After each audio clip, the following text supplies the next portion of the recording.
लोकसभा चुनाव की वजह से उत्तर प्रदेश में सियासी पारा हाई हो चुका है। उत्तर प्रदेश की कई सीटें हाईलाइट और हॉट बन चुकी हैं। नगीना, मेरठ, रायबरेली, पीलीभीत ये वो सीटें हैं जो चुनावी अखाड़े में तब्दील हो चुकी हैं। इसी तरह से नगीना लोकसभा सीट भी है जो इस वक्त सियासी अखाड़ा बन चुका है। नगीना के चुनावी मैदान में बहुजन समाज पार्टी के नेशनल कोऑर्डिनेटर आकाश आनंद ने अपने विरोधियों को ललकारा। उन्होंने बिना नाम लिए एक एक करके सब पर निशाना साधा। अपनी पहली चुनावी रैली में आकाश ने चंद्रशेखर का बगैर नाम लिए खूब हमला किया।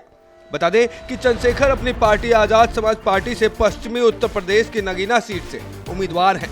शनिवार को नगीना में हुई चुनावी रैली में आकाश आनंद ने चंद्रशेखर आजाद को लेकर कहा कि वो दलितों, युवकों को गुमराह कर रहे हैं, उनका करियर बर्बाद कर रहे हैं। वो युवकों को प्रदर्शनों में ले जाते हैं और उनकी ही वजह से उनके खिलाफ मुकदमे दर्ज हो रहे हैं।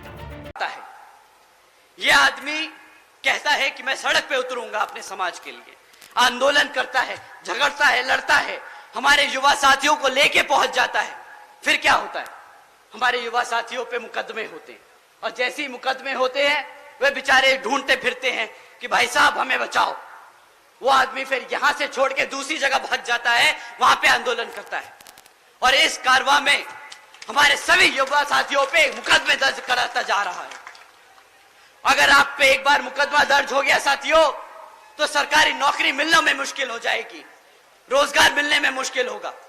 ये आपको आज गरम खून नहीं दिखा के, इमोशनल करके आपको सड़कों पे ले जा रहा है और बाद में फंसा रहा है। साथियों, सड़क पे लड़कर आपको वोट, आपको आपकी ताकत, आपको सत्ता में आने का मौका नहीं मिलेगा। आपको अपने समाज को जागरूक करके, अपनी पार्टी को मजबूत करके उसको सत्ता में लाकर न्याय और रोजगार मिलेगा। साथियों, ऐसे नहीं मिलता रोजगार, ऐसे नहीं मिलता न्याय।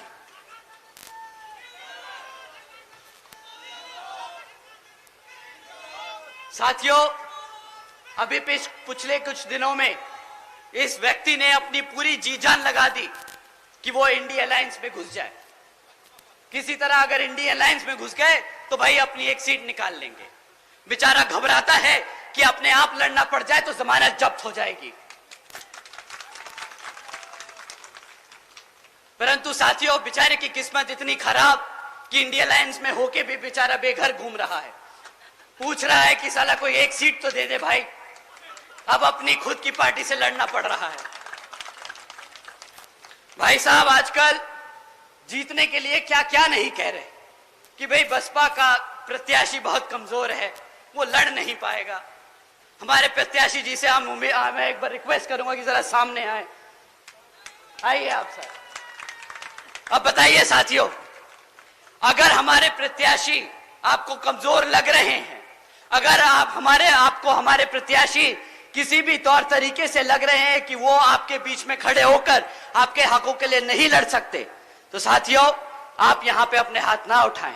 परंतु अगर आपको लगता है कि हमारे प्रत्याशी उतने ही मजबूत है जितना हमारा कैडर, उतने ही मजबूत है जितने हमारे कार्यकर्ता, तो आप सब अपने हाथ उठाएं और बताएं कि यहाँ पे सामने वाले की जमानत जब्त होने वाली है और यही प्रत्याशी उसको वो मुंहतोड़ जवाब देने वाले हैं।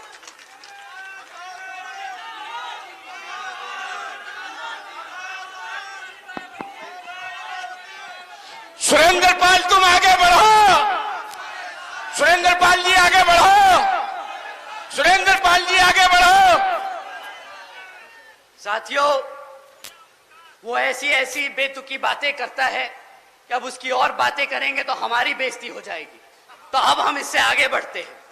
साथियों, बसपा कोऑर्डिनेटर उत्तर प्रदेश में पहली बार पार्टी के लिए सभाएं कर रहे हैं। नगीना से शुरुआत करने के बाद वह उत्तर प्रदेश में लगातार रैलियां करेंगे। आकाश आनंद ने योगी सरकार की नीतियों पर भी सवाल उठाया है। उन्होंने कहा कि बीजेपी देश की आर्थिक तरक्की के फर्जी दावे कर रही है, देश के लोगों को फिर से एक बार झूठे सपने दिखा रही है। बसपा प्रमुख मायावती ने नगीना सीट पर अपने चुनावी चेहरे की जगह अपने भतीजे आकाश आनंद को प्रचार प्रसार के लिए उतारा है, ताकि वो अपनी बची कुची सियासी साख को बचा सके। दरअसल इस सीट से अक्सर चुनाव में बसपा पार्टी जीतती आ रही है, मगर इस बार भीम आर्मी के चीफ चंद्रशेखर के मैदान में उतरने से कहीं न कहीं दलितों पर उनका प्रभाव कम होता नजर आ रहा है। ऐसे में आपको क्या लगता है, हमें कमेंट में जरूर बताइएगा। भारत समाचार के डिजिटल डेस्क से विश्वेश तिवारी।